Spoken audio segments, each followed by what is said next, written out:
Hurmatli foydalanuvchilar, mazkur video yo'riqnoma orqali outsource buxgalter sifatida ro'yxatdan o'tish tartibi bilan tanishib chiqamiz. Avvalo tizimga kirib, sahifaning yuqori o'ng qismida joylashgan ro'yxatdan o'tish tugmasi orqali buxgalter kabineti bo'limini tanlang va ro'yxatdan o'tish formasini to'ldiring. Formada buxgalterning pasport ma'lumotlari hamda jismoniy shaxsning shaxsiy identifikatsion raqami kiritilgach, qolgan ma'lumotlar avtomatik tarzda shakllanadi. Shundan so'ng roziman belgisini tasdiqlab saqlash tugmasini bosing. Ro'yxatdan o'tish yakunida ko'rsatilgan telefon raqamga login va parol yuboriladi. Ushbu ma'lumotlar yordamida tizimga kirib, buxgalter kabinetiga o'tiladi. Keyingi bosqichda outsource buxgalter sifatida faoliyat boshlash uchun buxgalterning shaxsiy elektron raqamli imzo kaliti orqali ommaviy oferta shartnomasini imzolash talab etiladi. Shundan so'ng buxgalter kabineti foydalanishga tayyor holatga keladi. Buxgalter kabineti umumiy ma'lumot, hujjatlar, hisobotlar, debitor va kreditor, sozlamalar, yo'riqnoma hamda billing bo'limlaridan iborat. Buxgalter o'zi yuritayotgan korxonalarni kabinetga biriktirishi uchun korxonaning elektron raqamli imzo kaliti orqali tizimga kiradi. So'ng menyudan sozlamalar, buxgalter kabinetiga biriktirish bo'limini tanlab, qo'shish tugmasini bosishi lozim.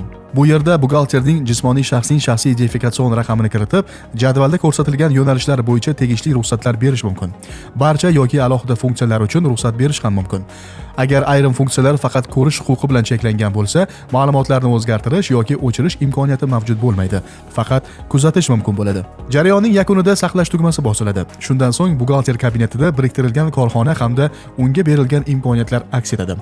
Shu tarzda korxonalarni buxgalter kabinetiga biriktirish mumkin. Shuningdek, buxgalter kabinetiga biriktirilgan korxonalar sonini billing bo'limi orqali kengaytirish imkoniyati mavjud.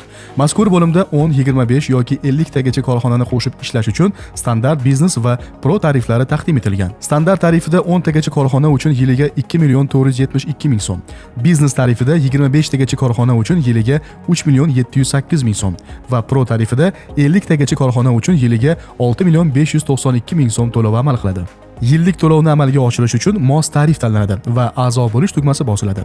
To'lovlarni RealPay to'lov tizimi yoki bank hisob raqami orqali ham amalga oshirish mumkin. Tarif faollashtirilgach, kerakli korxonalarni belgilab, kabinetga biriktirish mumkin. Biriktirilgan korxonalar bo'yicha obuna muddati davomida ushbu kabinet orqali to'liq ishlash imkoniyati yaratiladi. Bu esa har bir korxona uchun alohida 824.000 so'm to'lov qilish o'rniga buxgalter kabineti orqali tarif asosida ishlashni yanada tejamkor va qulay yechimga aylantiradi. E'tiboringiz uchun rahmat.